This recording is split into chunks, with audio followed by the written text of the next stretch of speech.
काल देशाचे पंतप्रधान नरेंद्र मोदी यांनी काल पाकिस्तानला खडसावलाय, कडक शब्दात सुनावला, रस्ता आणि पाणी सोबत होऊ शकत नाही अशा शब्दात सुनावलेला आहे आणि यानंतर आतंकवादी कारवाया ह्या ज्या आहेत सहन केल्या जातात। माननीय पंतप्रधान मोदीजींनी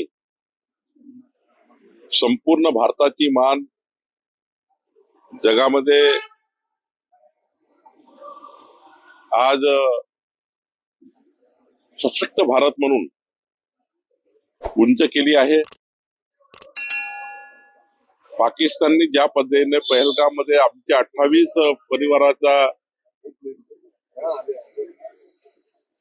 परिवाराला अमानुषपणे त्यांची हत्या केली, धर्म विचारून हत्या केली। माननीय मोदीजींनी पाकिस्तानच्या त्या नक्षलवाद्यांना त्यांच्या घरात जाऊन मारलं, घरात घुसून बदला घेतला। आणि आता माननीय मोदीजींनी पाकिस्तानला कडक निर्बंध लावले आणि आता जर मोदीजींनी असं म्हटलं एक जरी नक्षलवादी कारवाई झाली त्याला युद्ध समजण्यात येईल। आणि संपूर्ण जगाला मोदीजींनी एक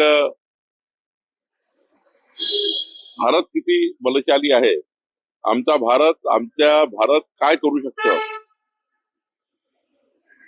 अब तो ट्रेलरचा पिक्चर बाकी आहे। यानंतर या देशाशी कोणी बदमाशी करेल, बेईमानी करेल, या देशाची कोणी छळेल, हा देश बदला घेतल्याशिवाय राहणार नाही, आमची सेना बदला घेतल्याशिवाय राहणार नाही। खर तर मोदीजींनी ज्या पद्धतीनं देशाला वाचवण्याकरता, देशाच्या नागरिकांना वाचवण्याकरता जी भूमिका घेतली ती अत्यंत महत्वाची आहे। मला असं वाटतं की मोदीजींनी काल देशाला संबोधित करताना 140 कोटी भारतीयांचा प्रचंड मजबूत पाठबळ जे त्यांना मिळालं आहे या पाकिस्तानच्या विरुद्ध, त्याबद्दल त्यांनी जनतेची कृतज्ञता व्यक्त केली। आणि असाच भारत देश 2047चा विकसित भारत म्हणून पुढे येईल असं मोदींनी सांगितलं।